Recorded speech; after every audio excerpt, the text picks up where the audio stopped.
Well, ladies and gentlemen, I have a treat today. Mr. Bret Bernhoft, who I have had the pleasure of speaking with before. He is a JavaScript developer. He is also a suggester of outstanding books. Because of him, I picked up this wonderful one, Where Wizards Stay Up Late, that I really enjoyed, in this fantastic book called Inner Sound.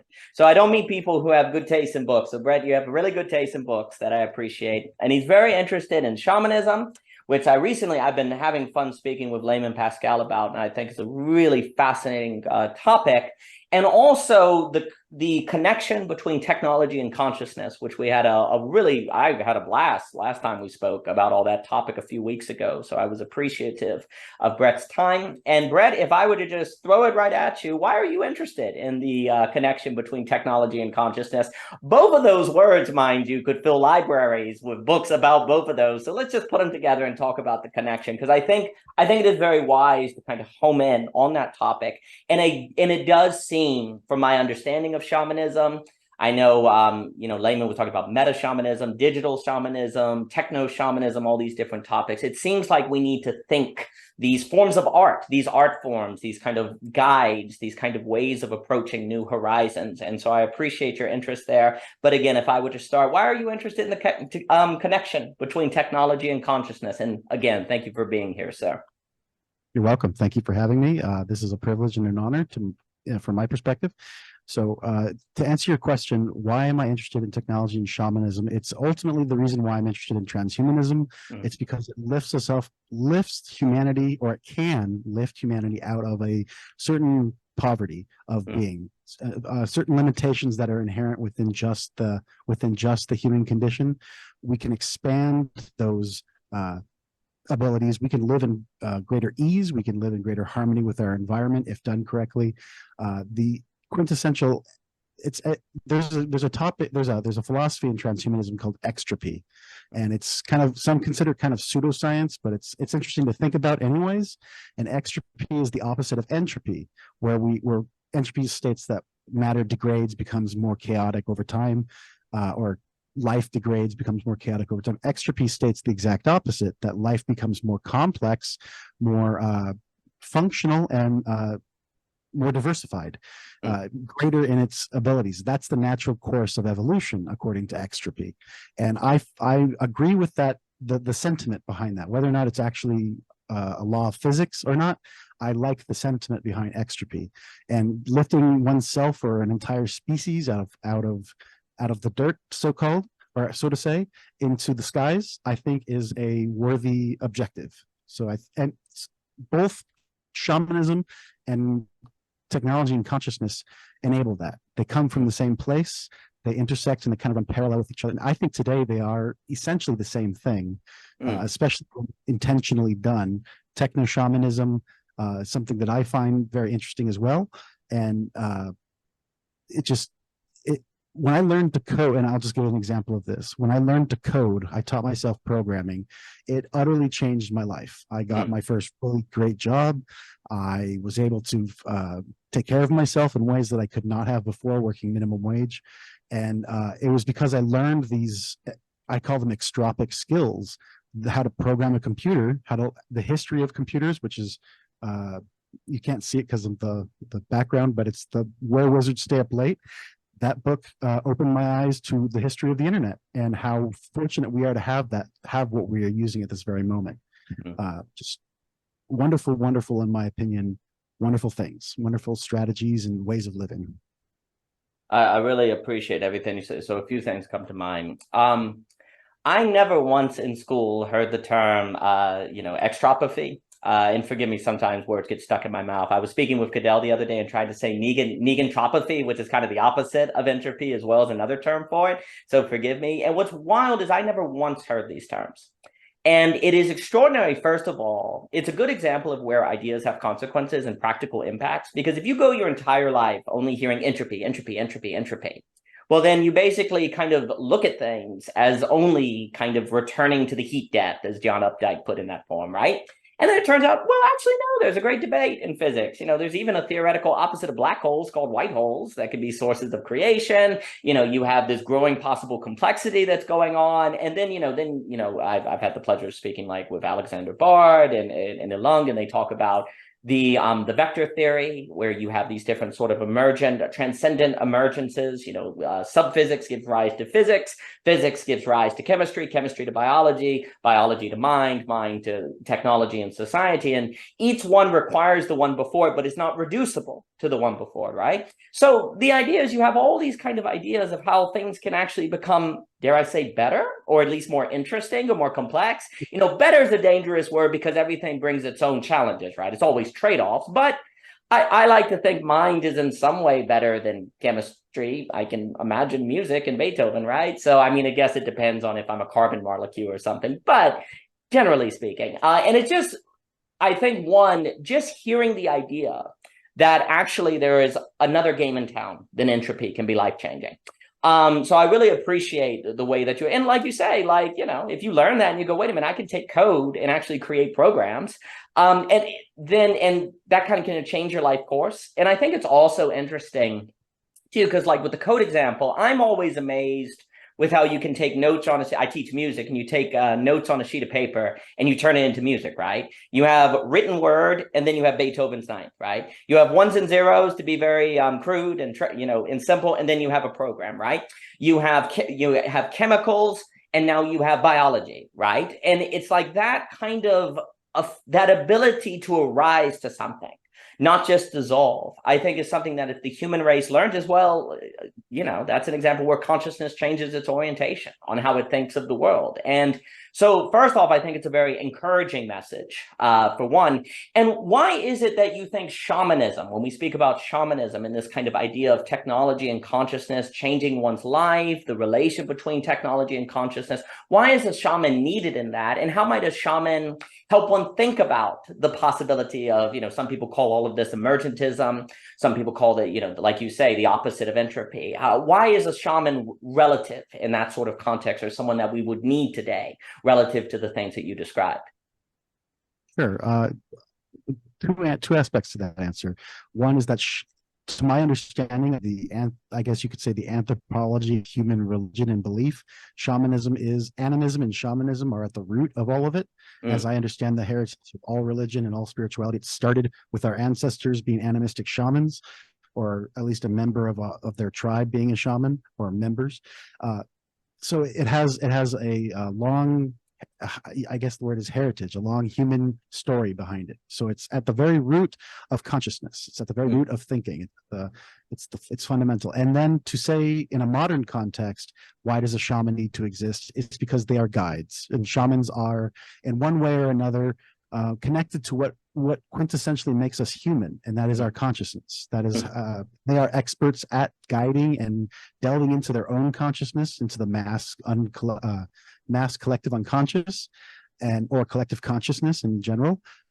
So it's that you have this long trail, this long storyline that you can follow back to the very beginnings of our species and see that it's, in my opinion, it's authentic. Not that I practice shamanism. I am not a shaman. Sure. Shamans are very specialized, and they have gone through a life of training. I love practicing, and by practicing I mean really just practicing, not being an expert at, but I love practicing shamanic elements of shamanism in my own life, and it has changed my life to enable me to. It's like mindfulness. It's once I learned mindfulness, it opened my mind to a new level of peace, calm, and awareness that I couldn't have done without it. And shamanism is very similar. It's even more fundamental or rudimentary than mindfulness. Mindfulness is kind of like a decoration on top of shamanism. But my point is that it opened me up to me, and there are a lot of avenues that I've gone down to face that reality, to experience that, and to say that yes, shamanism is for me. But with shamanism, you could call it techno-shamanism, and I've talked to a number of people.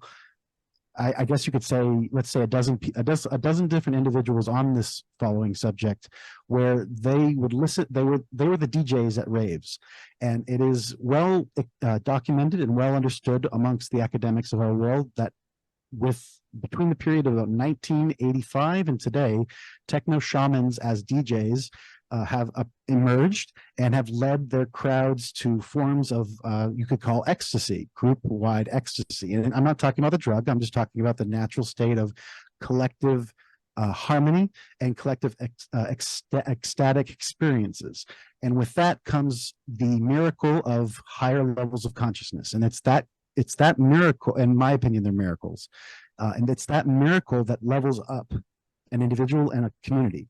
It's that next state of height, it's that next heightness of awareness and being that brings ultimately peace and transcendence to an individual and a community, a collective, a group. So technology can amplify all of that. And the reason why I bring up the DJs is they are a simple but profound example of how technology can expand human consciousness. And human consciousness is what creates technology ultimately. So it's a feedback loop in a sort of way, where you have the miracle of extropy, or the miracle required for extropy, in my opinion. That's kind of the key ingredient for moving up the next level, is performing your own miracle, or having a miracle done onto you, where you were able to raise yourself up to a higher state of being.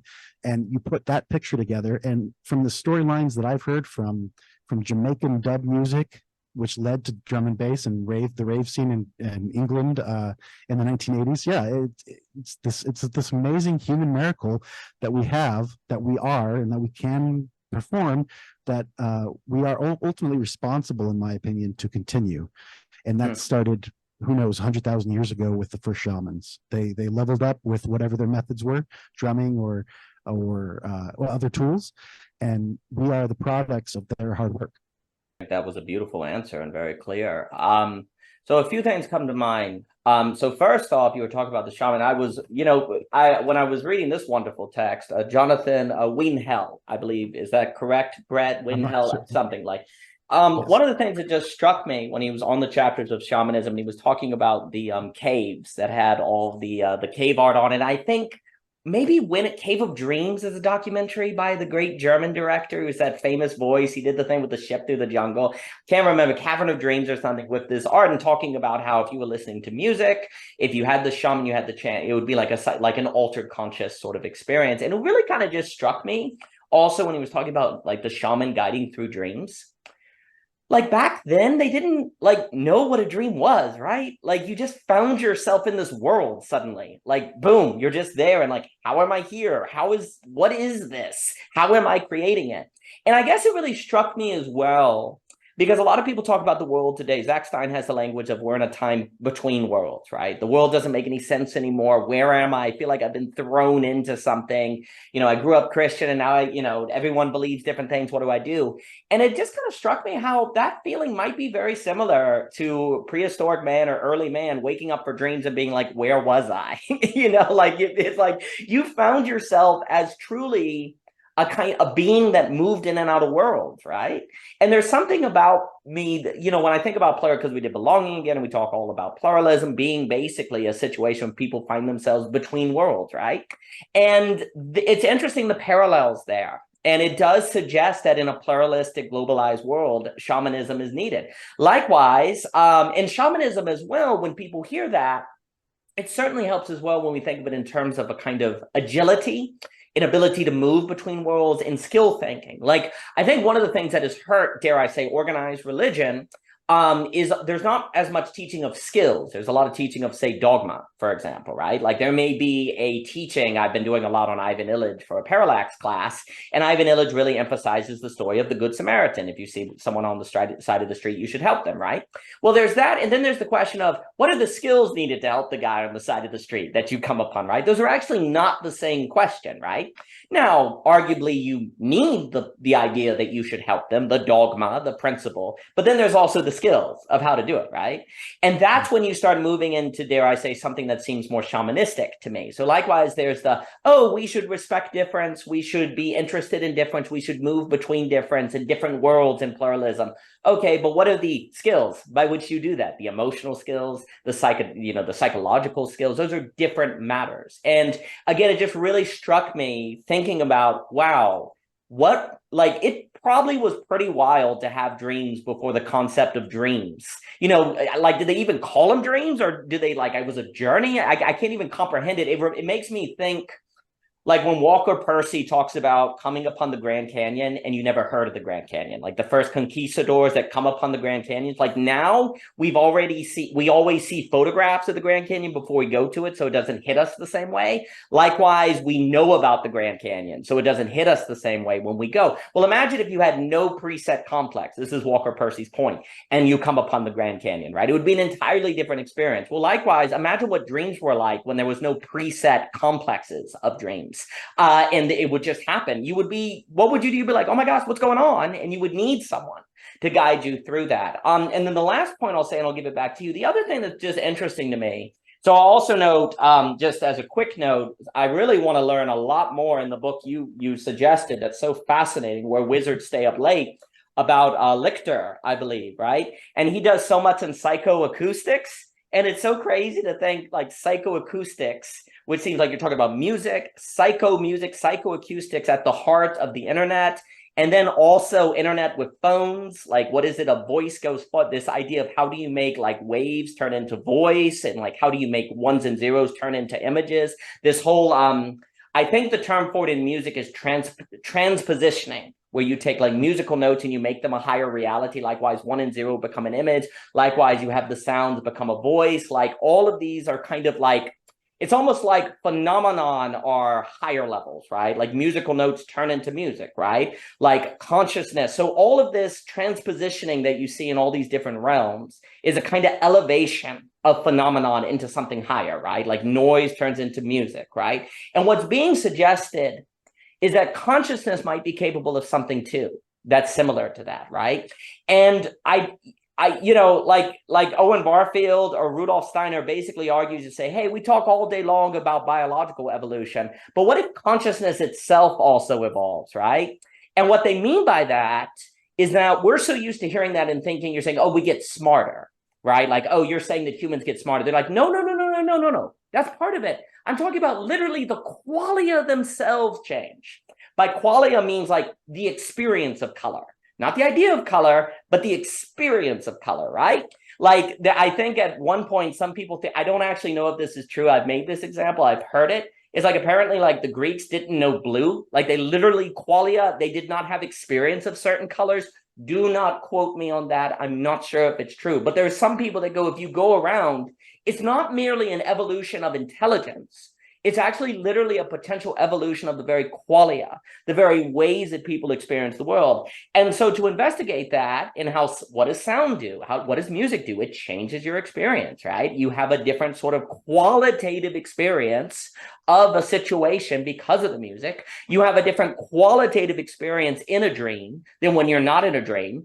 And what if it is the case? Well, I mean, I'll give it back to you, but we can prove it simply with information technology. Like William Ong basically argues that the written word absolutely changed how the brain worked and how it experienced reality. Not merely like smarter, like we started thinking scientifically. Like for William Ong, it wasn't possible to do the scientific treatise until the written word was invented, right? Because that changed how we structure mind. So why can't the internet literally transform the qualitative experience, not merely intelligence of consciousness, but the qualitative experience of consciousness? And then it would seem, and I'll be curious how you respond to all that, because I just said a whole lot, like these all seem to almost be on the same gradient, right? Like music changes your qualitative experience. Information technology changes your, I almost want to say qualia experience, but I'll say qualitative experience. Like it seems music changes your qualitative experience.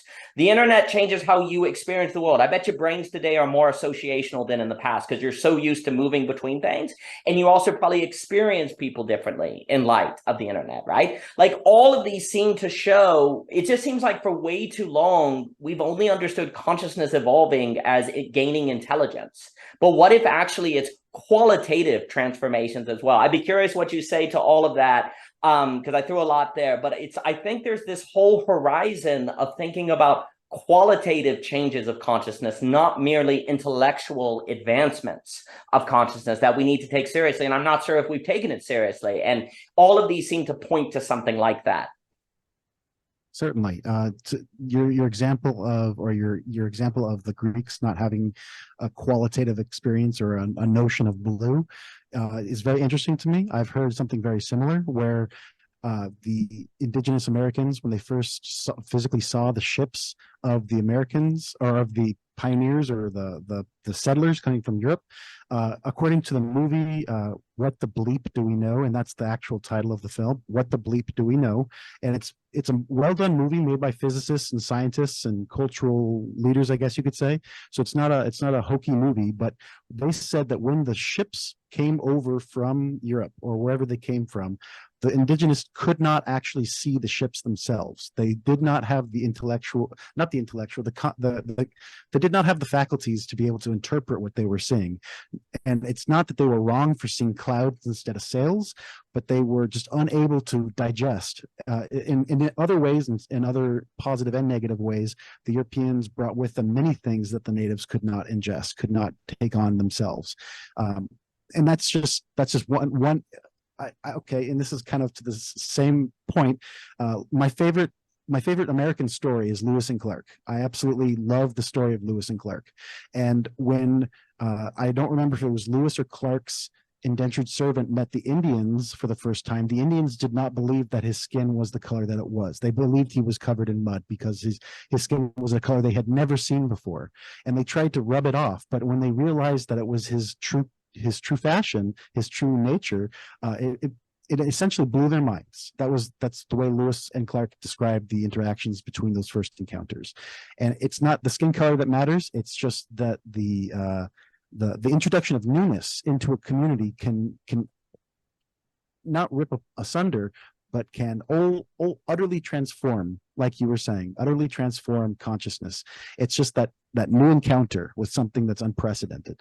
And when it comes to the evolution of the qualitative experience or the qualitative consciousness of humanity, I would say technology is explicitly doing that. I would say the internet is explicitly changing our consciousness, and we are thinking in new ways. And I've often considered, would someone from the 13th, etc. century be able to come to our modern days and feel at home and be able to function? And I those movies where they, like, there was a movie that was made by Hollywood where they used an actor to impersonate Van Gogh, and Van Gogh is supposed to be walking among our world and asking questions. I don't know if he could have done even that much. Not that they're not sophisticated humans, but it's just a different context. It's a different experience, and our consciousness, I honestly believe that everything changes consciousness. I think that every encounter changes consciousness. And I do think there's some validity to animism that kind of, in my eyes, helps support that kind of thinking. If everything's got a soul, if everything's alive, if everything vibes, everything is going to change and meld with everything else. That opens a whole can of worms. But the larger point is that, yes, shamanism with the professionalism of altered states of consciousness, or shamanic states of consciousness. I think that in the book Inner Sound, the author calls them altered states of consciousness, or ASCs.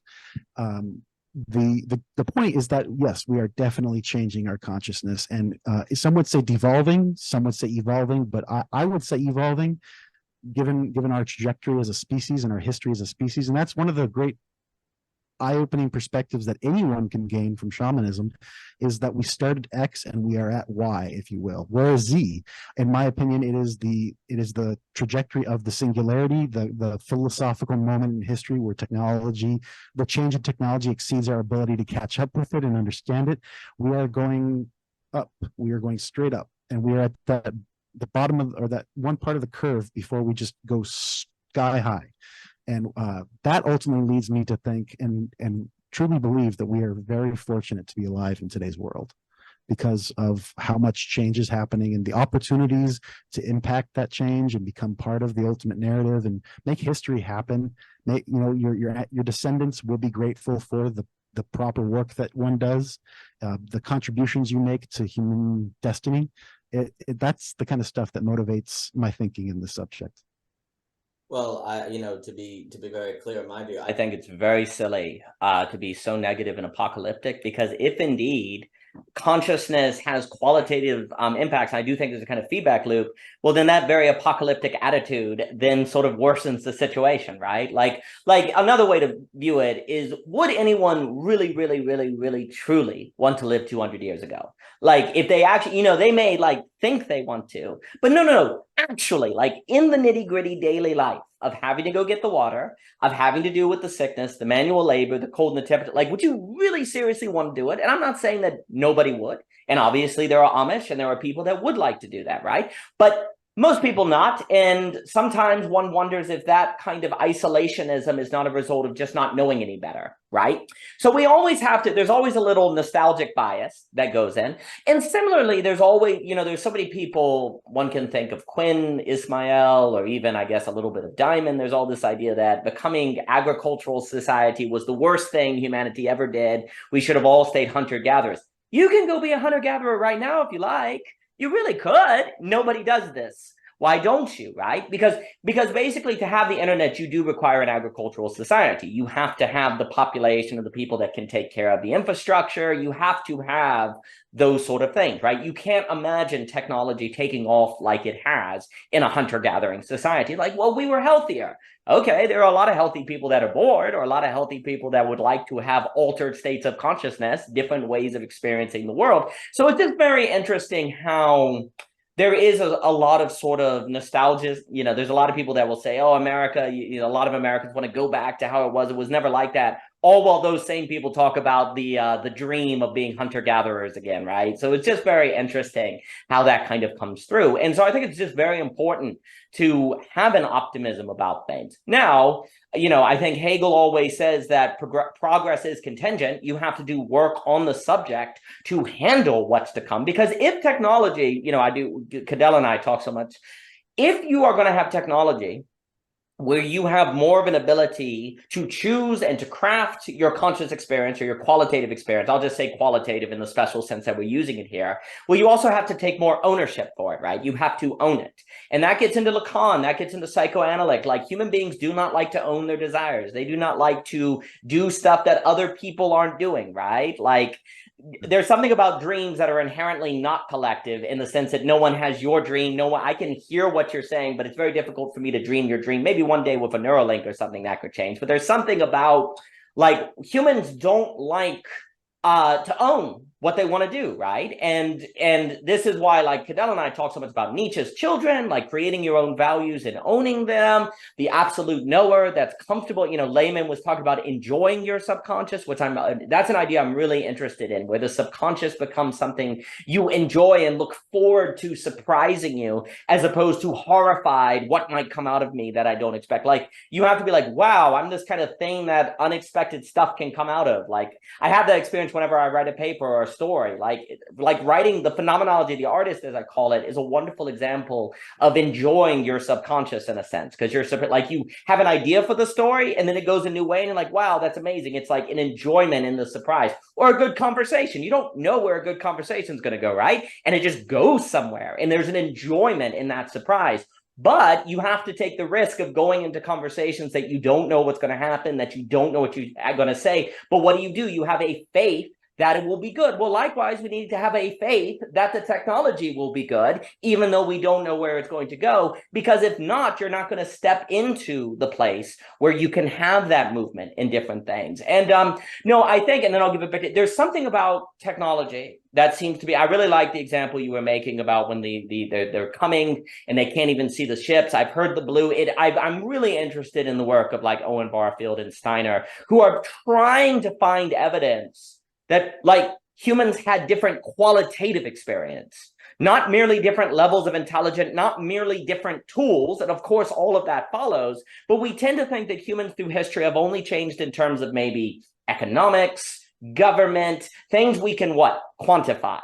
Right? The issue here is it's completely possible that there has also been qualitative evolutions that, because they are qualitative, you can't document them, right? They can't be quantified in the same way. So there's a problem. Like, I was really struck reading the book, The Invention of TV News, and this never occurred to me, where it was saying, it's like, yeah, one of the problems is the only history we have is the written history. So history biases the written word. And you go, Oh, of course. All of oral history and everything that wasn't written down, we don't really have, except like buildings and archaeology and different things. Well, the problem is, like, if we're trying to find historic evidence of evolutions, qualitative evolutions, they're automatically at a disadvantage, right? Because also people aren't going to write about conscious experiences they didn't know other people didn't have or that they needed to write down, right? So like Steiner and Barfield are like trying to do this very interesting historic work to look for traces and evidence that there were qualitative changes in the way people experience the world, not merely quantitative changes. And then to me, like, so that there's reason to think that probably has occurred because we know of how technology changes the consciousness qualitatively. We know that music do it. We know about psychedelic experiences. We know that people literally experience the world differently in different historical contexts. So it would not be crazy to think that those things could have shifted through history. And then the last thing I'll say is I just think it's really important. Like, when it's not that like music puts the alternative consciousness into you, right? Or like a psychedelic, but it activates something that's already there that's able to come out, right? Like people are like, no, the drug puts it in you. And regardless what anyone thinks about psychedelics, the point is that it clearly activates something that's pre-existing, right? That's kind of, that comes up. Likewise, music activates something there. So there's something in the human being that can come out under certain circumstances, under certain conditionings, that then radically transforms our qualitative experience. And the question is, how do we lean into that, right? How do we own that? And then it would seem extremely important to do that now, because if technology is going to basically give you, oh, I don't know, AI, virtual reality, all of these things that will make consciousness able to experience who knows what kind of qualitative experiences, then we need to be leaning into that now so that you can be ready for that. Or you're going to have a psychoanalytical backlash against that, because it's going to force people to confront what their minds are capable of. And that would bring out the subconscious, the fear, the anxiety, all of the existential concerns. And that would then speak to me on the necessities of shamans and guiding through all of those different things. That is very well put. And I think that speaks to in my observations as well, one of the more important not only dispositions of the human spirit, but like you said, responsibilities of the human condition, if you will, to lean in. And I will share that in 2010, I went to Burning Man in the Nevada desert. And when I was there was a rule or a mantra called radical self-responsibility or radical self-reliance. And another one was own your vibe. And those rules are all pointing at something. It's just to take ownership, to take responsibility for what you put out into the world by managing state, by controlling one's consciousness, or flowing with one's consciousness and balancing the ebb and flow of different states of being. But it's extremely important in maybe others will disagree with this, but it is extremely important to do what you are talking about in our world today, to lean into change, to embrace the guides that are there already and that will come to that point, because everyone is capable of that. Not only is everyone capable of that, I think we are inclined to that. I think that's we're open. We're kind of approaching a very, very, very, or a rather fundamental dialogue that reality has had for a very long time. And that is, do we stay with tradition explicitly, or do we only lean into change? And it's similar to the nature versus nurture. I don't think it's either. I think it's both. I think there's a balance between the two, and the balance is sort of the sage's state, where they have achieved not only knowledge and awareness of the different conditions, but mastery over the different states to maintain an equilibrium. And it's that equilibrium that will continue us forward as a species, definitely an equilibrium, not an extreme on either side, but definitely a compromise and a willingness to compromise. And that might be, I haven't really thought much about that explicitly in the following sense, but that might be a prime condition for the so-called miracles that I mentioned at the beginning of this conversation, that need to take place for newer, higher states of consciousness to become, I guess, normalized. These are very important questions, and whether or not one agrees or disagrees with the philosophical statements being made, one will ultimately have an opinion on those innately, given your lifestyle and your choices and your personality and all those sorts of, in your environmental factors, all those sorts of things that take place in life. You will have an opinion about whether or not you want to stay static or radically change oneself. But it like you said, and I think this is something that I will reinforce, is that taking responsibility for oneself and for one's subconscious part of mind and for one's actions and behaviors and thoughts and dreams is what it is what what's his name? Timothy Leary. It is what Timothy Leary in the 60s and 70s talked about with set and setting when it comes to psychedelics. Being prepared, and with set meaning your personal condition and setting meaning your environment. With those factors controlled or at least accounted for, your psychedelic experience will be substantially better, and you will probably come out the other side what I would consider a better person, a deeper person. That's my opinion. That's definitely not a statement of fact, but through that kind of thinking, and it doesn't have to be psychedelics, it could be any kind of life transforming event or technology or circumstance. Taking responsibility, like we're both emphasizing, is I don't want to say it's the most important, because I haven't considered it too deeply, but it seems to be one of the more important conditions for evolution of consciousness, is taking responsibility. That's a really good point. Well, you said so many wonderful things. A few things come to mind. So the first thing is, I think it is very, very difficult for people to hear progress now and not associate that with some sort of like just doing whatever you want. Oh, we're going to get to the place where we're going to be able to do whatever we want. They have this kind of sexual revolution idea, right? So progress equals progressive, which means all tradition bad, religion's bad, and they have these associations. So when they hear this idea of progress, they box it into the Democrat versus Republican structure in America, and they can't think about what's being talked about, in my view. Because what we really should learn, I tend to talk a lot about Philip Rieff, and we talk about Lacan and different things, and Freud, and really what you see in all of these is a certain sort of tragic vision, which is the notion that the more freedom people have, the more people are existentially overwhelmed. But then if they have no freedom, it's totalitarianism, right? So you have to figure out a art.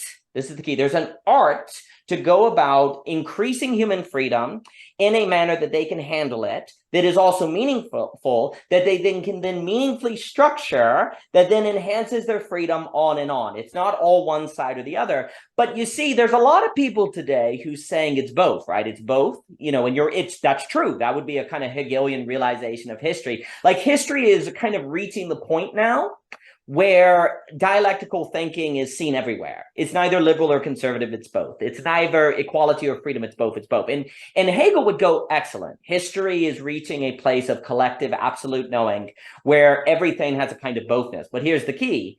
That's only the end of the phenomenology of spirit. That's the beginning of the science of logic. Because if you say it's both, then you have to figure out how it's both, in what capacity it's both, and conditioning the both. It is not an answer to say that it's both. Like, Hegel was big. He's like, I'm not a dialectical thinker. I'm ultimately a speculative reason. The dialectic is only to show you that the nature of reality is always moving into otherness, but that's not an idea. That's the movement of the idea. We then have to speculate on what's the nature of reality if everything is a bothness, and how do we navigate that bothness. And that's when you go into the science of logic, which is something that is a kind of psychedelic experience to read that book. So it's pretty nuts. And I was trying to do a paper for the anthology coming out. I'm like, oh my gosh.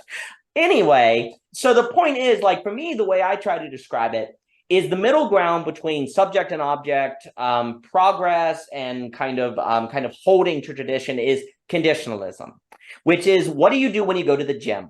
You condition yourself. What do you do when you learn an art form? You create conditions. There's a freedom, but there's also a training, right?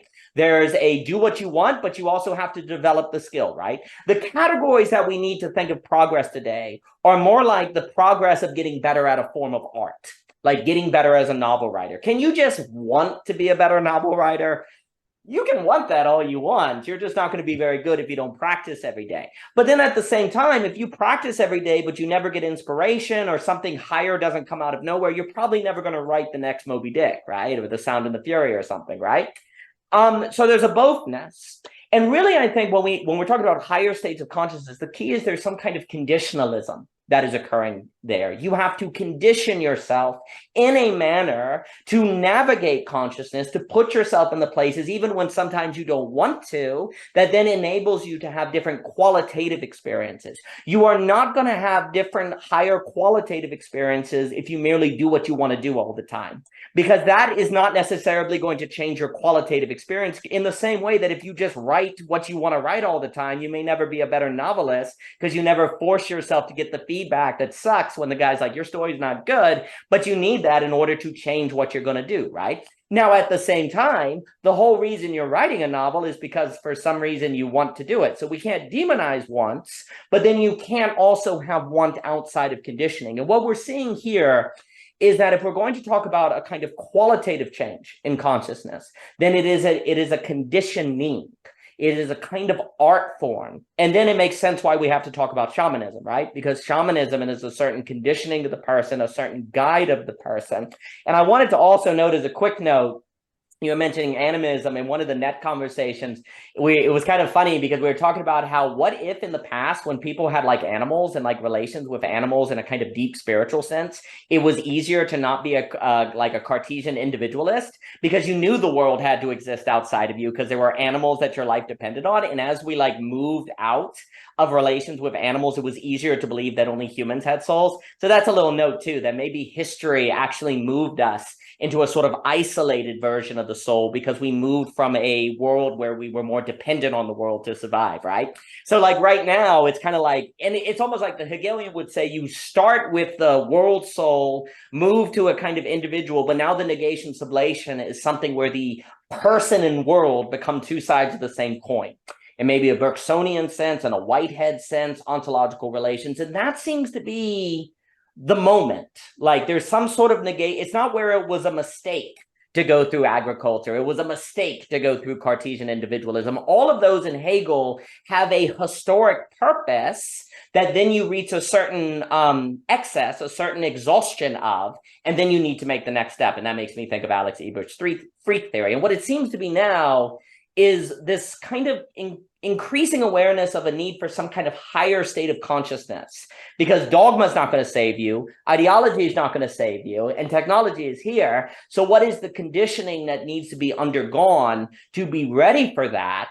Well, that seems to be the moment. And it seems to have a sense of we need to be like able to qualitatively change things because, and then I'll give it back to you, because if, you know, it doesn't seem like the solution is quantitative so much, right? You know, because like quantitative or more intelligence, I mean, AI is going to have all the intelligence, right? Like it's going to have something more to do with a qualitative experience. But then that's something very new because it's very hard to go, like we were saying earlier, you can't go to the historic record and find evidence of qualitative change because by definition, the qualitative must be left behind when you try to quantitative it. So it's like we're trying to think of something entirely new.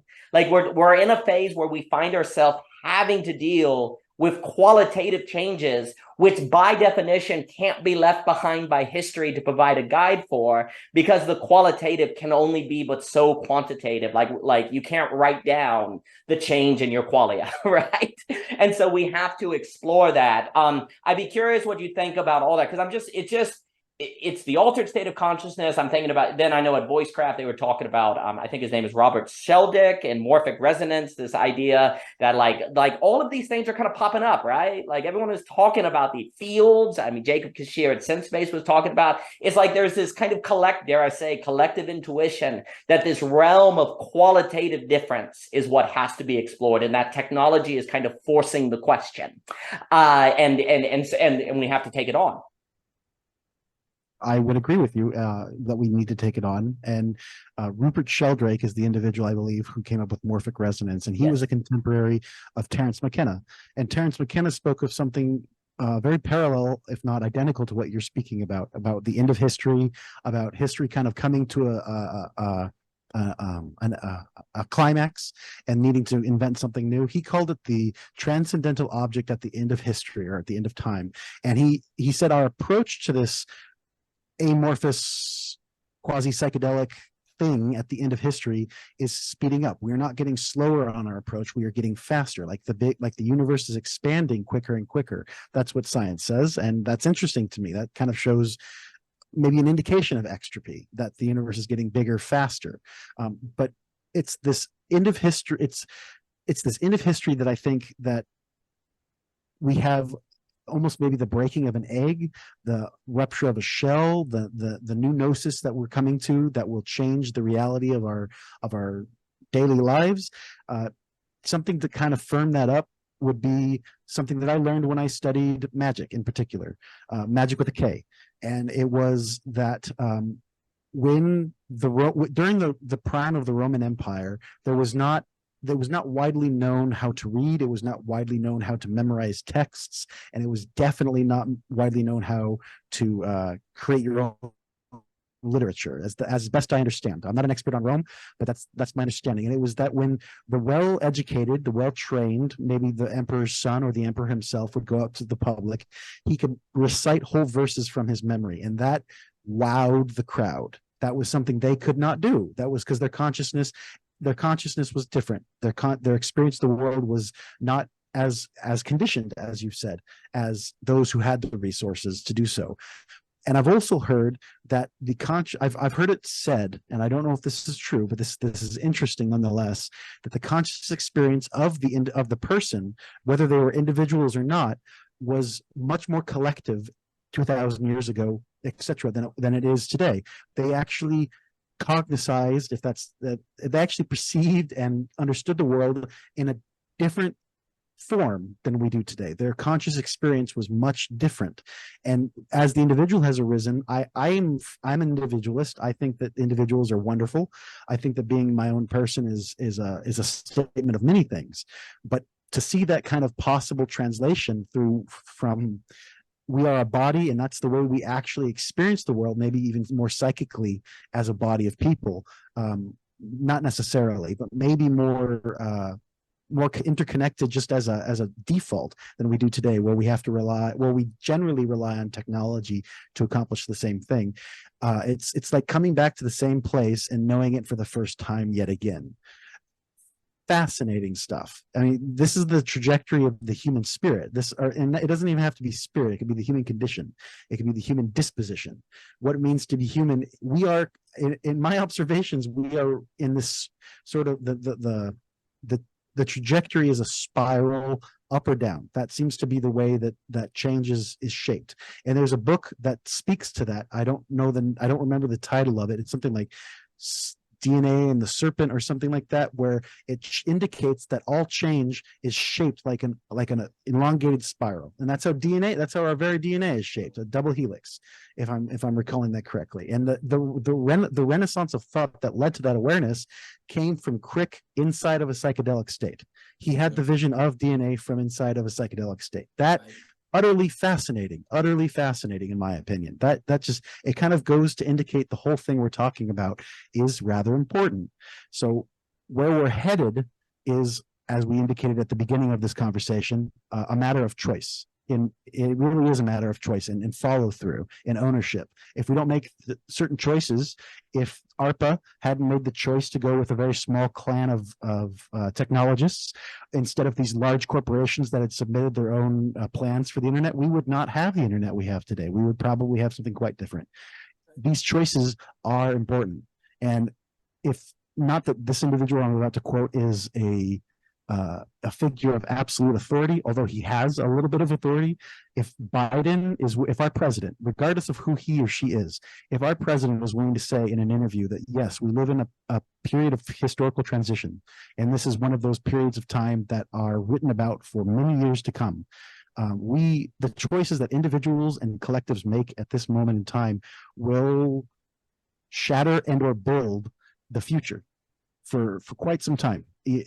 In major fundamental ways. And so it's this, in the spiritual community, is called ascension, ascension to the fifth dimension. And that's what so many spiritualists are looking forward to, whether it's through ET involvement or it's whether it's through aliens coming into Earth's politics and changing things, if that's actually even possible, or if it's just the individual having a spiritual awakening.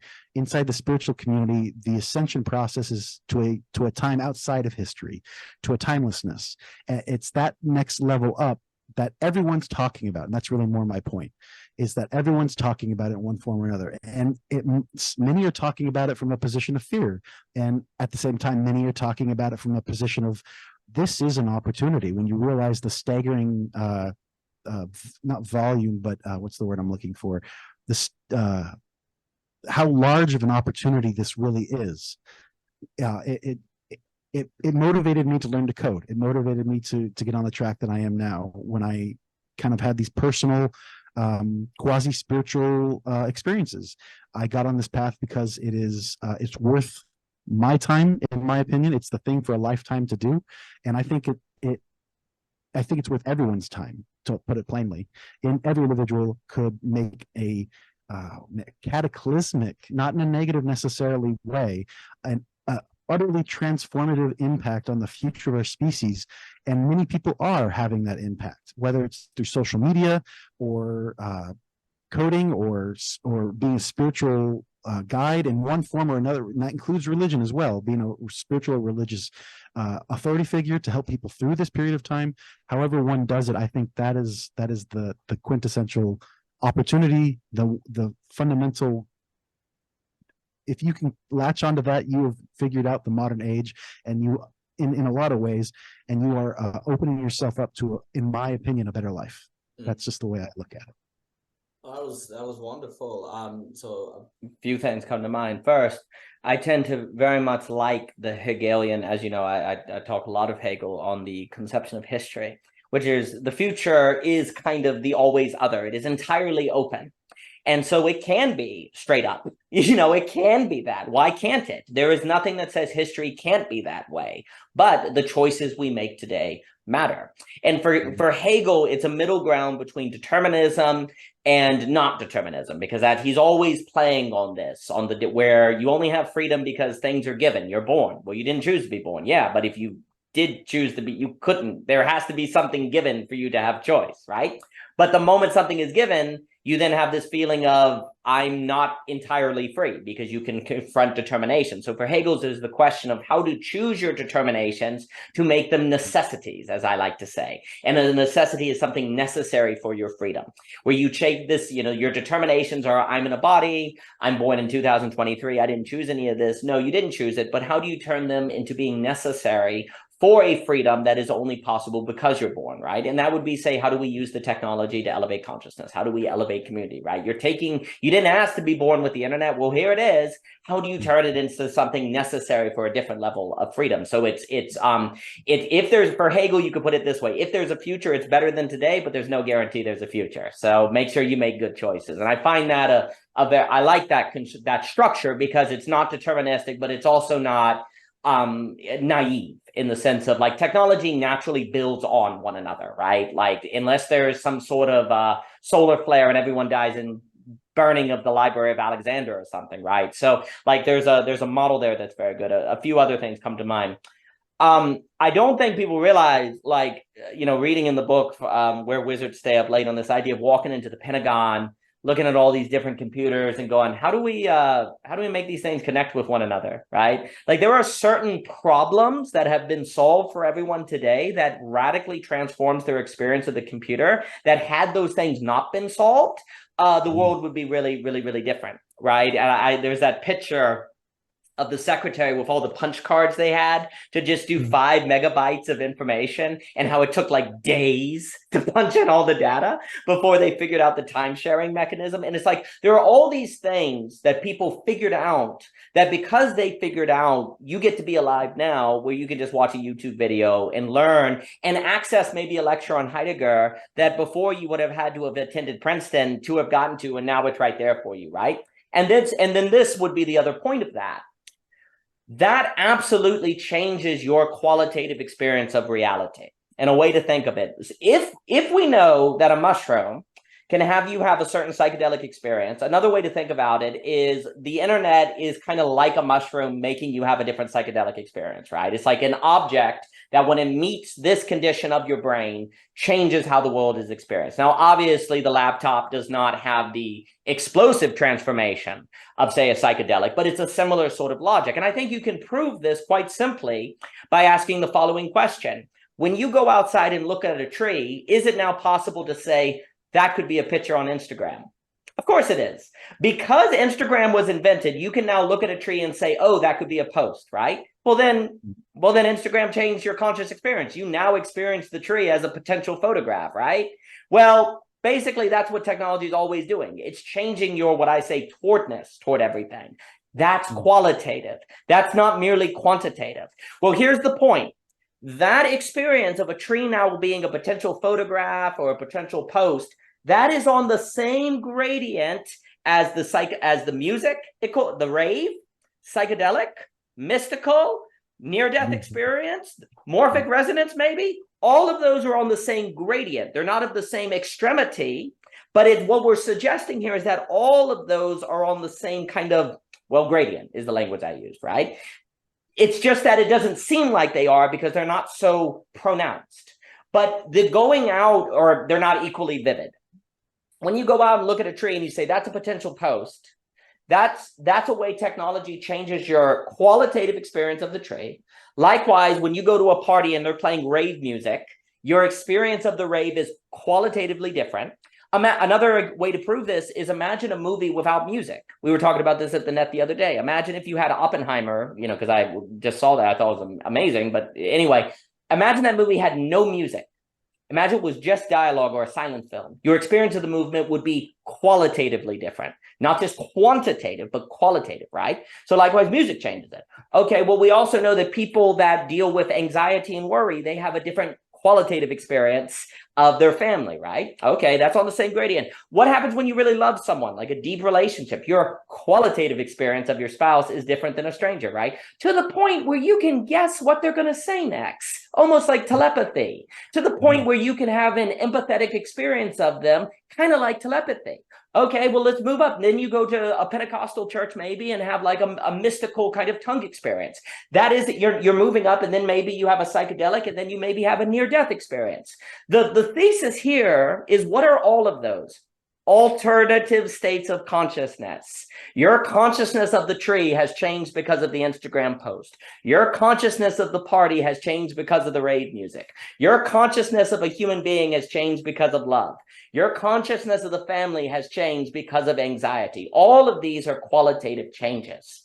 And what's being suggested to me is, because technology, it's kind of like, for me, technology forces human beings to focus on the qualitative, because the friggin' AI is so good at quantitative. It's like a monopoly. It's like you're out of business. Like, you're going to compete with that. Oh, really? Okay. Well, it's going to master the quantitative. So the question for us now is, okay, what is it that humans can do that is unique? Well, it's going to be all qualitative.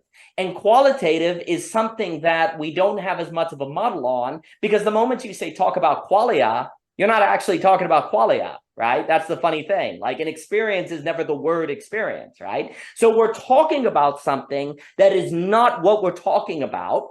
And yet that's what we need to have guidance on, to have something that humans do, that only humans can do, which is the qualitative, of which we really should focus on now, given the mastery of AI and technology in the quantitative, which, and then I'll give it back to you, if humans define themselves only in terms of the quantitative, well, then the AI is an existential threat, because it can do everything that humans can do. But if we actually define us primarily in the qualitative, the qualia, the consciousness, well, these are all things we're now free to more so focus on, because technology has relieved us of having to focus on the quantitative, and now we can focus on the qualitative. So from that lens, it's a great liberation. But if you continue to define yourself in terms of the quantitative, well, then it's an existential threat, right? Like, and so this is an example where it's kind of funny, because part of the shift to higher consciousness is indeed the realization of the existence of higher consciousness. That's kind of the trick here, is like, it's like one step on the path is like everything, because once you even have the category of higher consciousness in your mind, now you can think all of these things, right? And so that's also what technology kind of, it's almost necessary for the collective of humanity to do, because you have to think the category to even begin thinking the thoughts, of which you're not going to do because you don't have the category unless you're kind of forced to. And so that move from the quantitative to the qualitative, and which entails the idea that you can even have that move, all seems really important here. And now, how do human beings focus then on the qualitative? That's a really well put point and a great question. I liked what you said earlier about the art of balance, the art of dialectical thinking. I think that was to your point. That is, as an example, I use a website. Well, mage.space. It's not an illicit website. It's a wonderful website. Mage.space it's like mage.com, but just mage.space. It's using, I don't remember the AI's model's name, but you can create art of any kind by typing in natural language. You type in, I want to see a tree. It'll show you an image of an original image of a tree, but from the AI's perspective. So does AI make art at this moment?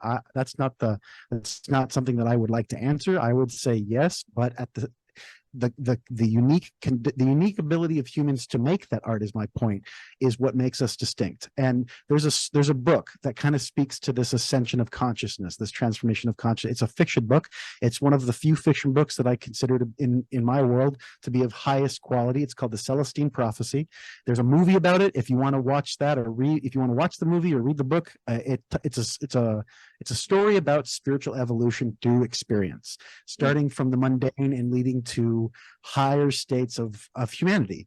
And it ultimately leads to the point of saying there is a symmetry between technology and spirituality, or technology and consciousness. And when I read that book, I'm like, this is a book they should teach, they should read, or that they should offer in colleges, in my opinion. This is just my interpretation, but they should offer this book for college classes, because it does teach a kind of trajectory and lineage of how we're transforming. And it's all about the subjective, like we're talking about, the qualia, the qualitative. And it's through that language of the qualitative that we do raise ourselves up. There are many other things involved in it, of course, but the art, I guess my core response is to say that yes, the art is the advantage for the human for the moment, but at the same time, AI is catching up rather quickly. There are lawsuits against there are actual lawsuits against these AI models because of the threat that they pose to certain industries and professions, at least from certain perspectives. It may or may not be true, but how we move in, and this goes back to our point, just our sort of mutual point back just a moment ago. It's these choices that we make now that are going to absolutely define how and what is possible in the future. And I honestly see it similar to Terence McKenna, where history is ending, in the sense that we no longer have to just revert or refer back to the past to understand the present and the future, because there's so much, as I see it, opportunity in the now moment. If you want to use Eckhart Tolle's core concept, the power of now, I don't think he's missing the ball in some major ways. I might agree or disagree with certain things he says, but it's the core essence of now is opportunity. That's the way I see it. This techno-optimism is rather contagious, in my opinion. It's rather worth investing my energy in, anyone's energy in, because it does what we put in, we get out. And that's a simple statement, and maybe only half of the thought, but what we are putting into our now moment is going to be output through technology and other avenues in the near future as what is possible. And I would like to think that what we are building is an open future, that we are building future for others to decide for themselves how they want to be, not just because we thought this was the right. That's my perspective.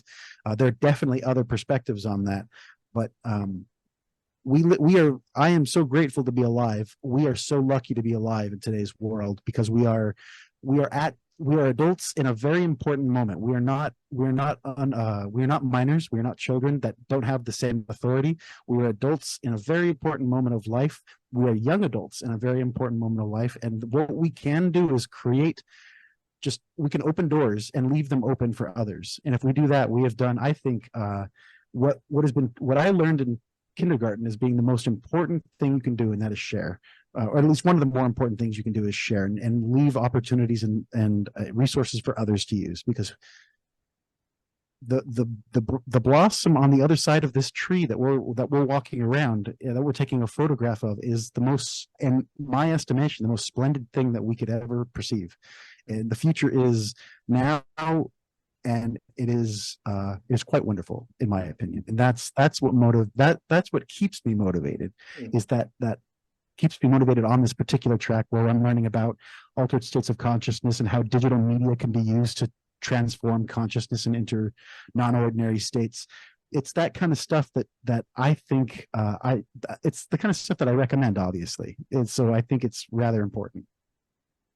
I appreciate the optimism. I appreciate the expression of it, because there's so little of it in the world. And then if we follow Hegel's kind of absolute idealism, like the lack of that optimism then results in choices that makes it seem like it was wise not to be optimistic, because things go, but actually it's just a self-fulfilling prophecy, and people need to realize that. A few things. I would actually, in a way, say that 95%, maybe even 99.9% of people are techno-optimists and don't know it. Because, Paul Vio, information bomb, he had that phrase where he said, when the ship was invented, we also invented the shipwreck, right? Well, okay, so let's get rid of ships. No one would support that. It's like, okay, when we invented the plane, you invented the plane wreck. Yes. All right, let's get rid of planes. No one would support that. When people say, well, the internet has created distraction. People have short attention spans. You could talk about pornography. You could talk about sort of the abuse and different things. All right, we'll get rid of the internet. No one supports this. What people support is censorship or restriction. Oh, wait, hold on. That's different, though. That doesn't mean you're anti-tech. That actually means you are a techno-optimist, right? Because you're saying it's better to have it than not. 99.9% of people are actually techno-optimists and don't know it, because they are not the Amish. Like the Amish, the true non-techno-optimists will be people like the Amish, who say, we're just not going to use it at all. And in all fairness, in Amish communities, there are some technologies they use. They just have to vote on it, right? But the point is that they're very isolationist. Okay, well, live your life. That at least that's kind of honest, right? It's like we truly are a techno pessimist to the point where we don't use it at all. Okay, you can respect that. But you see, the weird thing is like 99.9% of people are not that, and yet, which means they are actually techno-optimists, but then they talk about us all dying because of technology. And there's a kind of performance then, because if you really believe that, you wouldn't use it. You see what I'm saying? So there's a performative element. And and again, if you think the internet, like, yeah, you invent the internet, it could be used for bad things, then don't use it. No one thinks that way. So 99% of people are actually techno-optimists and don't know it, right? They kind of want their cake and eat it too in some respects. They want to keep the internet, just not have it destroy attention spans. Okay, well, maybe it's destroying attention spans because people haven't figured out how to make interesting stuff interesting. If the student is falling asleep in your philosophy lecture, maybe that's the teacher's fault. If the students are on their cell phones during the lecture, is that the problem of the cell phone, or is that the problem of the education institution, right? So there's a lot of things. Now, the other problem is people conflate critiques of institutions and corporations with critiques of technology. They say, okay, Google is capturing everyone's data, they're monetizing us, et cetera, et cetera. Okay, all right. But that's not the same as a search engine. Don't conflate a critique of the Google corporation with the search engine. So there's a lot of things that get blurred, right? People say, oh, the Chinese are using TikTok to gather people's information. Okay, then you're saying you're against the CCP, you're against gathering information, but does that mean you're against the internet? You see what's happening is people conflate a critique of a way a government is using a technology, or they conflate corporations with the technology. And when you start pulling those apart by actually understanding that if you're using the internet, then you're optimistic in the internet, or you think for some reason you need to, well, then that starts to show, oh, so the question is actually how do we condition ourselves to use it in a manner that is going to be elevating qualitative experience versus quantitative. So I think there's a lot of category conflations. Now, we can get into some, maybe if we want, it would be an entirely different conversation about game theory dynamics where, oh, but I'm only using the internet because everyone else is using it. And you get into Sleyerberg, the meta crisis, and blah, blah, blah. You can get into all that. But I don't think that actually overturns the point, because the whole reason the game theory Nash equilibrium situation exists is because everyone wants to use the internet, and therefore it creates competition. So, but if you're saying the problem is competitive game A dynamics, well, then the answer is what? A conditioning to a different way of using the technology. So it all comes down to qualitative. There's very, very few non-techno-optimists in practice. And the question then becomes qualitative experience. And the other thing, too, that's just so important is that when we talk about alternative states of consciousness, people hear that and they automatically associate it with psychedelics, which I understand. But the point is that you've already had an alternative change of consciousness in using the internet. You've already undergone it by being born in 2023. You've already, in learning language, growing up as a child, you've already learned to do it. And the thing that, again, I would stress is it's very hard to prove alternative forms of consciousness because it's qualitative and by definition harder to quantify, but you can see evidence in the change, like the change in experience. So for example, the first time somebody reads William Faulkner's The Sound and Fury, they may say, this sucks. I don't like it. It doesn't make sense. Or James Joyce's Ulysses, right? Okay, but then you go through a lecture, you learn about Joyce, you see some of the plays on words, you see how he's bringing together some allusions from Japanese writing and Vico and whatever, and then suddenly you read Finnegan's Wake again and you go, this is one of the greatest books ever written. Interesting. And you would say, well, no, that's an intellectual change. Actually, no, it is not primarily an intellectual change. Your qualitative enjoyment of the text changes, right? So right there's an example where if you undergo certain conditioning, your experience of the world is different, right? What happens when somebody has a mystical experience? You could talk about Teresa, some of the saints, Teresa of Avila, near-death experiences. They live one way and then they are entirely different. You see a change in consciousness, right? If William Ong is right about the written word changing consciousness, it's a curse. So really, the other reason why this is so important is in the same way that people think that everyone is a techno-optimist, even if they don't know it. Like they don't know it in the way I was describing. Likewise, everyone is undergoing and has undergone alternative states of consciousness, whether they know it or not. This is not a, will I have my consciousness alternated or not, all changed or not? It's already happened. And the question is, will you own it happening and condition and explore it more? And I think that's important because if people understand that the choice of not doing it is kind of off the table unless you're truly going to be isolated, well, then you're already doing it. So the question is, you're going to do it well or not? In the same way, it's like, are you going to eat? Well, of course you're going to eat, unless you can die if you want, I guess. You could starve to death, but if you're going to be alive and human, you're going to be eating. So the question is, how do we eat well? How do we have better health in how we eat? How do we maybe have better tasting food? Okay, likewise, if consciousness is alternating, if it is changing, then the question is not, will we alternate or will we eat? The question is, will we do it well?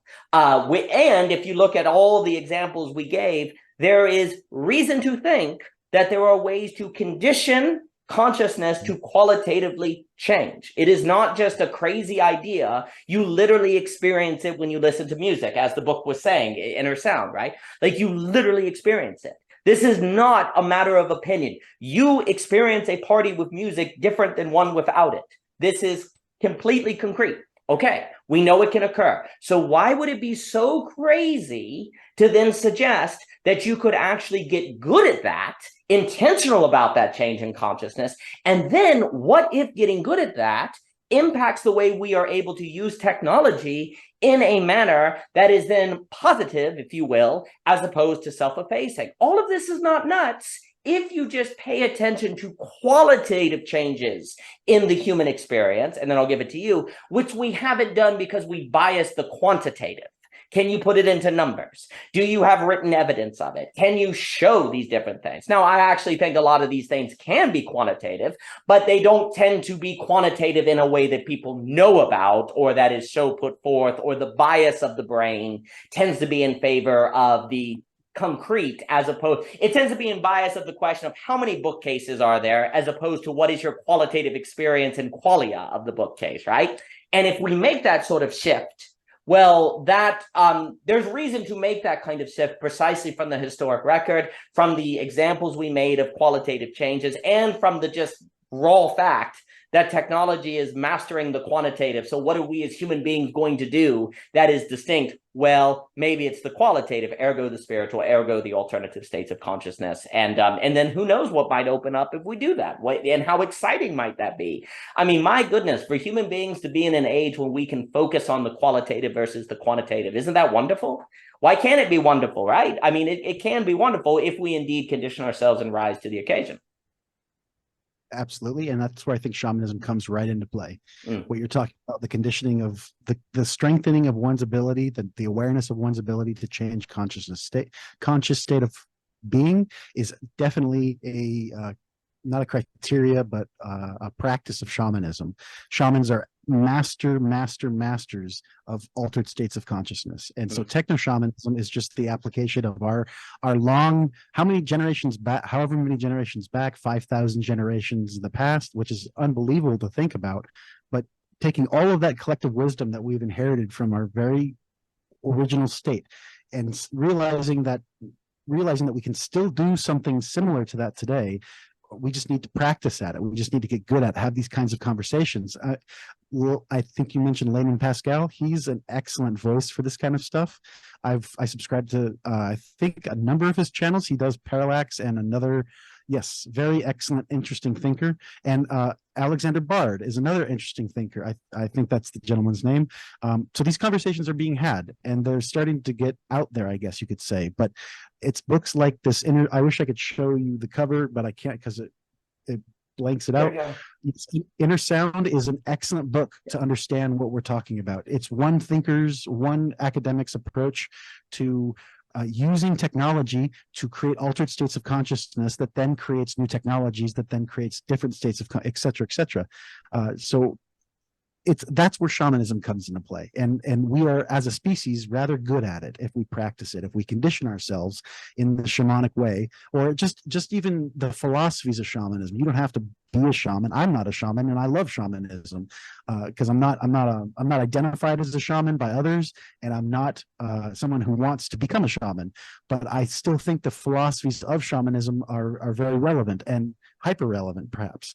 And that's where shamanism plays into the great makeup of the now moment in today's world and the modern world, I guess you could say, with the reintroduction of shamanism back into the equation, I guess you could say, the formula that makes now, that's what will, in my estimation, open the doors for the kind of future that I would like to see. And that's Terence McKenna is said something to the effect that in the near future, technology will be the psychedelic that you swallow. It will literally be a pill that you swallow. It will be an experience. And I think that that's very, very indicative of what you're saying. What I'm saying is that the inner is becoming outer and the outer is becoming inner. And this is all because of not only choices and conditions of the modern world, but because we are owning it, and it is the nature of the opportunity that we are as humans. Maybe it's just enough to say that humanity is an opportunity. We are a canvas upon which we can read ourselves. Perhaps. Ooh, humanity, the person is an opportunity. Oh, I like it. Oh, that's really succinct. That was pretty. Wow.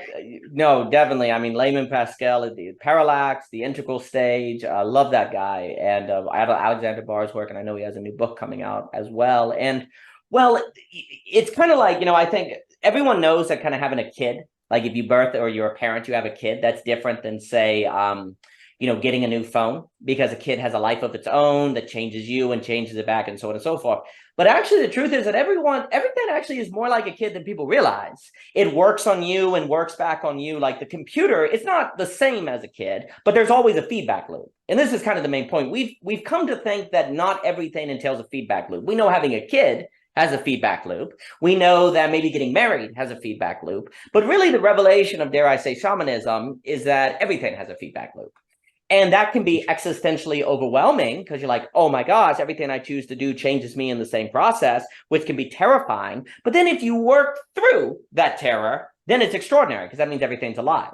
Charles Taylor talks about that the secular age was the end of enchantment, the enchanted world, where everything was alive and it was kind of spiritual. And really what's very interesting is I would argue you see that the most popular forms of, say, Christianity between like 2002 and 2018 in Protestant Christianity was Pentecostalism, an explosive desire to get back to something that is more shamanistic and mystical and sort of alive.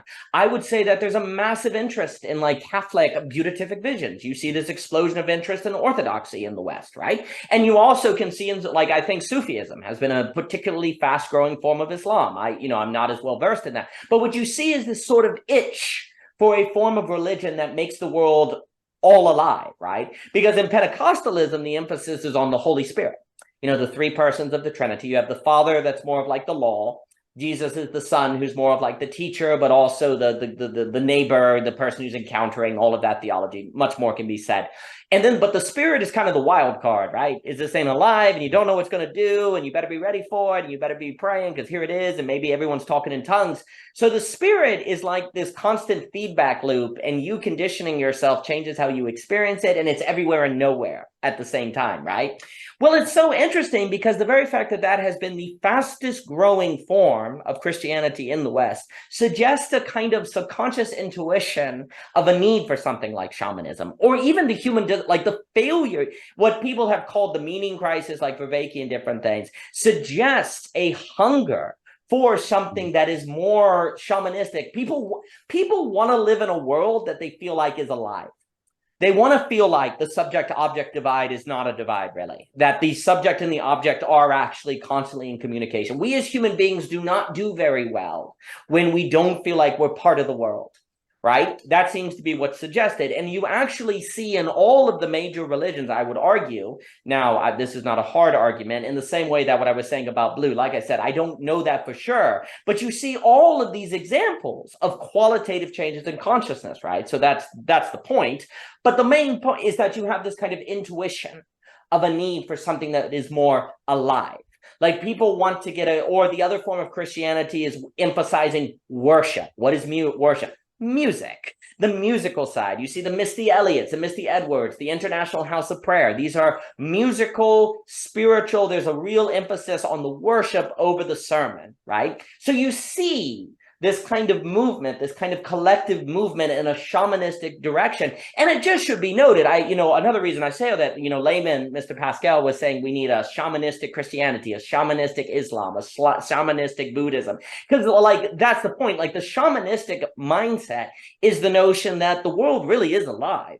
And you're working on it and it's working back on you. And you may call that the Holy Spirit. You may call that what have you. But it's the notion that you are part of the world. It is working back on you, which in one way is existentially terrifying. If you really believe as a Christian that there's this Holy Spirit that might take you, say, hey, take your son and go sacrifice it on the mountain, Abraham, that's pretty freaking terrifying. But it also means the world isn't meaningless, because at any moment the Spirit may come forth and tell you to do something, right? And so that one of the things that people don't realize is that we entered the meaning crisis to avoid existential risk. Like, if you want the world to be meaningful, you have to take on risk, because meaning comes from risk.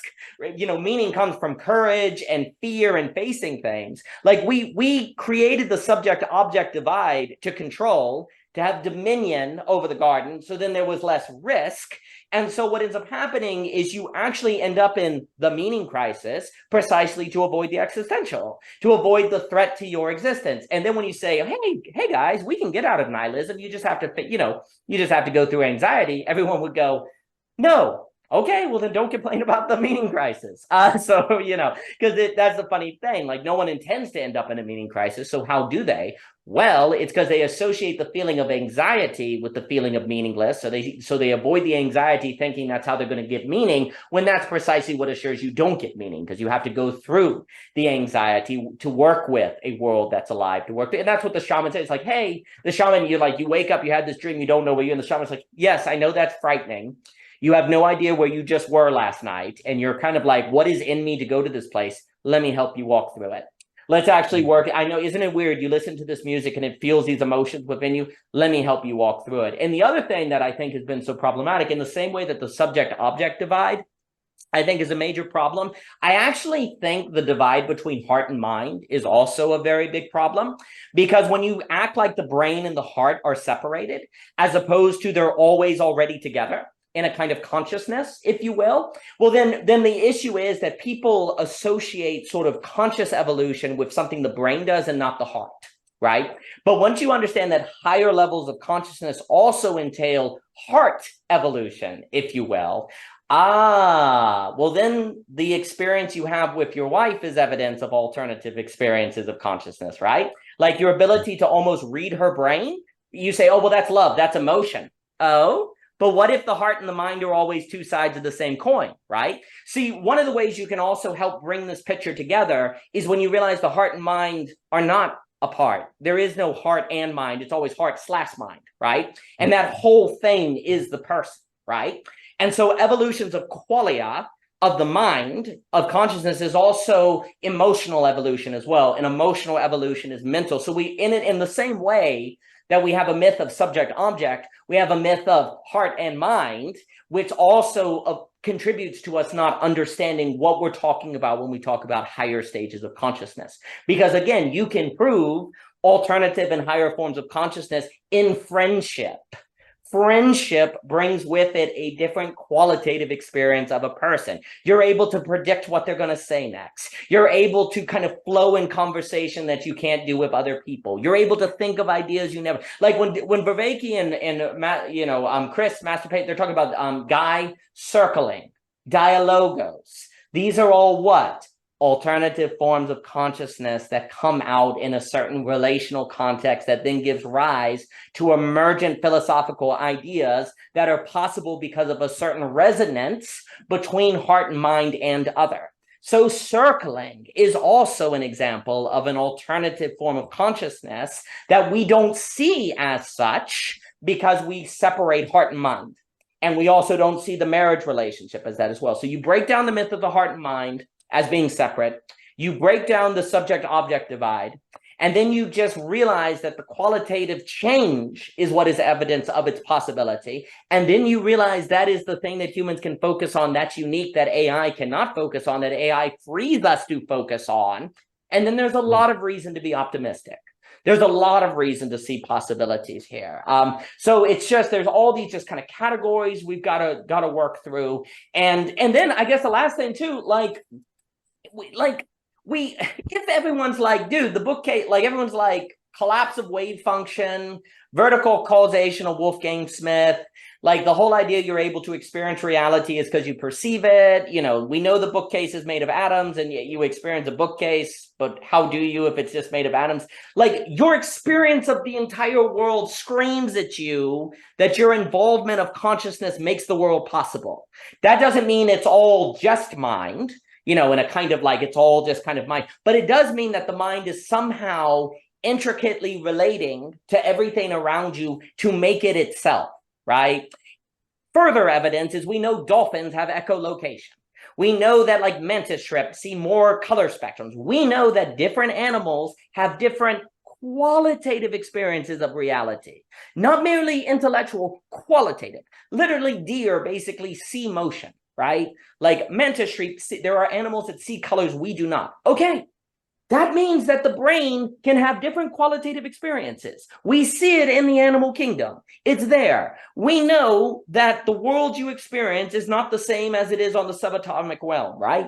We know there are quarks you don't experience. We know that you collapse the wave function. You know, you could have, I know there's the Copenhagen interpretation, but look, let's just look at vertical causation from Wolfgang Smith, right? You know, or all the trans vector thinking of John Vervaeke, right? There are major problems of how to explain the fundamental universe unless you somehow involve consciousness as essentially part of the universe, not merely accidentally part.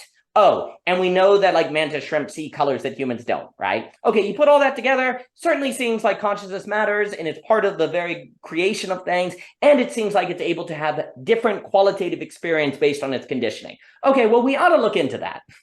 We ought to try to get good at that. You know, we ought to try to take it seriously because there's evidence for it. And I guess that's what I just keep harping on. Like there's evidence for this. It is in a way quantifiable because you can observe it, you can see it, all right? And as opposed to just kind of assuming the AI apocalypse like everyone is these days, why don't we check out that? Why don't we look at that? Why don't we like kind of lean into that and try to get?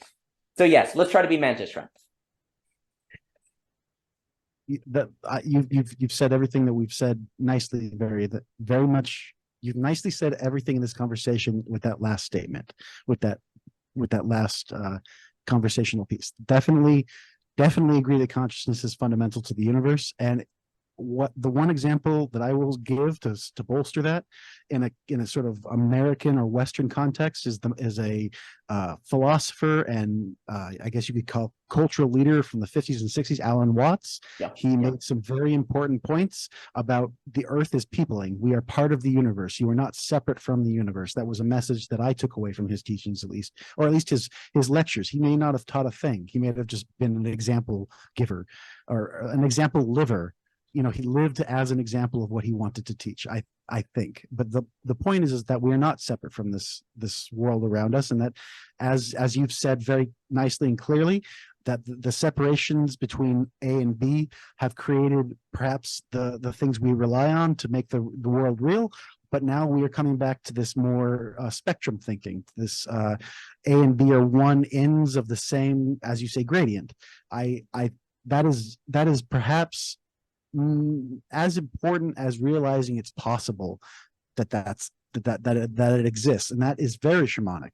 That is definitely a dream warrior's way of thinking, or a dream weaver's way of thinking. Someone who makes the dream possible, the subconscious real. So I don't know if there's much more I could say on what you were saying right there, but very, very truly real. What you are saying, what I am saying is, I think, important. I'll leave it at that. Oh, I appreciate Mr. Bernhoft, and I like, the idea of like the personing. There's increasingly an understanding that, in something like Trey at Telesbound and with some of the communal ontology, there's an emphasis that personhood must be fundamental. Like you cannot, consciousness, personhood, there's some subjectivity, there's a languaging. I think also what we're seeing today on the internet with all of these communities kind of in conversation is this meta language, this ability to see that everyone is talking about similar things in different ways with different emphasis. It doesn't mean it's all identical though. There's a ditch on either side of the road where you say it's all the same. It's not. There are real differences, but there's also fundamental repetitions that need to be kind of noted, like overlap, like Deleuze talks about, where's the overlap? And there's this increasing consensus, whether it be, I know Dr. Henriquez and Vervaeke have been talking about transcendental naturalism, vertical causation of Wolfgang Smith, the communal ontology. There's this understanding that personhood, whatever that word means, must be fundamental. You cannot explain things otherwise. And that should be noted, and everyone's then kind of orbiting what exactly are the implications of that. I think the other thing too is like what's so critical to realize on basically the argument that's being put forth is that the qualitative should be our focus now over the quantitative.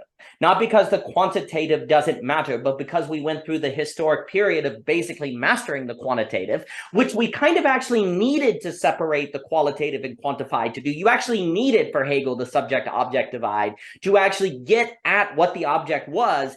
And now you need to go to the period where you close it again. But like it was closed, and then it opened. When it was closed, you didn't realize you needed to think them apart, right? Okay, so there was a monism, a single substance, and then you split it into a dualism, and that was good because then you thought of them apart. But now what you need is a kind of dialectical monism, where there is a two-ness that is always together, actually. And a way to think about it is you had unity, then you had split, and now you need something like harmony, like in music, right? The violin and the piano are different, and yet in song they're not. The violin and piano are distinct, but not in the act of music. So you had them together, Well, when they were together, you didn't realize there were different instruments. Now you realize there are different instruments in the subject-object divide, but they're always playing a part, so you're never making the harmony. Now we need to put them together, which is a coordination and conditioning to make the harmony of the music, right? And music and alternative forms of consciousness go together, as we learn in the Inner Sound book, right? And so that's our issue. So the other thing that should be emphasized in the conversation is this is not a, oh, we made a mistake. This is a no, this is the time of change. Like, it's very difficult for people to not think of what we're saying or, oh, the subject-object divide was a mistake. No, it's a mistake to keep going with it. It's like in computer science, overfit and underfit, right? Like, what the issue is if we keep doing it, now we'll be overfitting because we're not moving into the negation sublation where we have them in harmony. And I talk a lot about a dialectical monism. And another way to think about this is the absolute situation. Leibniz said we need to talk not about metaphysics, but metageometry, because at the core, all mathematics require geometry to be sensible. You can't just have numbers without them relating. A way to explain this is if I go 1, 2, 3, 4, 5, that only makes sense if I'm counting a quality. I'm saying 1 apple, 2 apple, 3 apple, 4 apple. So here's the joke. You can actually only quantify if you're quantifying qualities, which actually means qualities are more fundamental than quantity. We tend to think that numbers are deepest reality, but you can't even count something unless you're counting qualities, right? Like if I just go 1, 2, 3, 4, 5, you'd say you're counting what? Numbers. So you're counting qualities that are numbers, or else you're just listing, right? You're just listing random things. So what Leibniz understood is that mathematics was only sensible geometrically, as in you had qualities relating to one another. You can only quantify relations. You can't quantify points by definition. The moment, if there's a point, all you can do is say point. You can never get to 2 points unless there's now a relation. Well, guess what? There's a relation. So there's a qualitative difference now, right? So there is for Leibniz, and this is where the debate with him between Descartes and Leibniz was so big. Well, basically, Leibniz warned, he said, look, guys, there's no such thing as autonomous calculus. Mathematics is always geometry, even if it doesn't realize it. Because if you're just counting numbers in a vacuum, then one, you're not talking about the world. So another way to put this, if there's something true to mathematical Platonism, it's geometrical Platonism. And that kind of speaks also to the book, right? All we see is the golden ratio, pattern sounds. There is no number 42 in Hitchhikers out of which the universe comes. If there is some truth to mathematical Platonism, it is geometrical Platonism. And I think Plato understood that as well, Yossi Viveki. So anyway, so Leibniz said is there is no points in the world. There is nowhere in the universe where there are points. There's only relations. The moment you say that is a point, you are relating to the point to call it a point. Ergo, there's a relation, right? So there's only relations. Well, if there's relations, that means qualities are more fundamental than quantity. But you can only make sense of qualities by what? Quantifying them. That's why you need both, right? But what we see now is we've gone very far on the side of quantity to the point where we've lost the art of quality, and the calls for higher consciousness and shamanism is a regaining of the art of quality and qualification. And that's what AI can free us to do. And that though, so this is what we say. So consciousness and personhood have to be fundamental, which of course makes sense if geometry is fundamental as opposed to just algebraic calculus, which then suggests relation is fundamental. Oh, well, then that would suggest that the name of the game is how to be ontologically relational and how to do that well. And what does that mean? Subject world, relation, Whitehead, dewdrops of experience and different things, right? And so how do we get good at being relational? Well, you get good at being relational, and then I'll close the point. By definition, qualia and quality is relational. You can only have a qualia of a thing. There has to be a thing. So there's a relation. Qualia is always relational, right? So all of this gives us reason to think that relation is most fundamental. Therefore, focusing on qualia is to focus on the most fundamental things, and to get good at those qualias would then be good at accessing the fundamental things. And what do people say the meaning crisis is a result of? Not having fundamental things. It's all nihilism. It's all empty, right? Well, yes, because the logical end of an autonomous quantity is nihilism, because it's a point that you can't even call a point, because the moment you call it a point, then you're relating to it, and it's not really just a point, so a true point has to be nothing. Like a true point can't be called a point because that creates a relation. So then pure quantitative thinking by definition must be nihilistic, because all it can do is lead to a point that you can't even call a point, because that would establish a relation. So we've just reached the end of history. And then to close, like there's this idea that the end of history, right? We're at the end of history that is autonomously quantity. It's the movement of history to try to quantify itself. That's over. Or it's over, if there's not the evolving of consciousness. So what you see now is the beginning, like the ends are always the beginning, right? We're ending a history that focused on, you went through a needed period of conditioning and training the quantitative. And now it's the question of history as the conditioning and art of the qualitative, which I think all of these different thinkers are giving us a reason to engage in. And so yes, I really enjoyed this. I'm now noticing that I've really enjoyed this conversation. Thank you for your time. Any last thoughts? Any last comments? I hate to cut it. I'm realizing that I must run because it's almost 10 here. So alas. So I've really enjoyed it. But this has been a blast, Mr. Bernhoft. Do you have any final thoughts or anything? Not to cut off quick. Forgive me for that, but this has really been a pleasure. Absolutely. No, I understand this is a good point to come to. I would say my final thought is I think a very valuable skill for today's world is mindfulness. And from mindfulness, you can go anywhere. You are more, in my experience of mindfulness, I am more self-aware, and through that awareness comes greater ability, greater agency. And that is very important for today's world, is understanding one's agency and the opportunity that we have right in front of us. The grass is green beneath our feet. We don't have to seek it elsewhere. We have so much richness around and within us. That is my final message. But thank you. I would also like to say thank you for having this conversation with me, because I've learned a lot and I've been able to speak on things that I love to talk about. Thank you very much for this enlightening conversation. I appreciate it very much. Well, I've enjoyed it, my friend. I really have. I think that emphasis on mindfulness is very powerful. And I think the optimism, the empowerment that comes from that. And it's also, I think, critically not just poured in from the top, because you've worked it from a fundamental understanding of the world, where if indeed relations are ontological, then mindfulness does actually have consequences in the same way that practice has consequences. If you practice at writing stories and you do it every day, and then let someone like tell you when it's bad and then face that difficulty and get better at it, there is a real difference.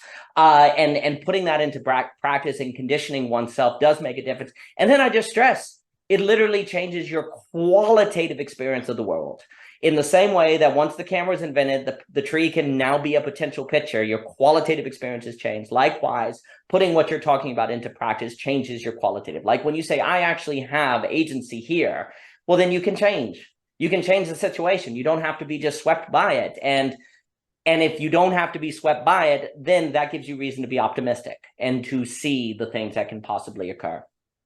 So important. What you just said is so important. That is so important. I'll applaud you for saying that. Thank you for saying what you said to lead into it. So I appreciate it, Mr. Bernhoft. Well, Mr. Bernhoft, this has been a pleasure. I appreciate it very much. Thank you for the opportunity. And as well, thank you for the book suggestions. We have Inner Sound, which is wonderful. And then I also, Where Wizards Stay Up Late. Both of these I read thanks to Bret. So I'm grateful for it. And thank you so much, sir. It's been a pleasure. All the best to you. Absolutely. All the best to you as well. Thank you very much, good sir. Thank you, sir.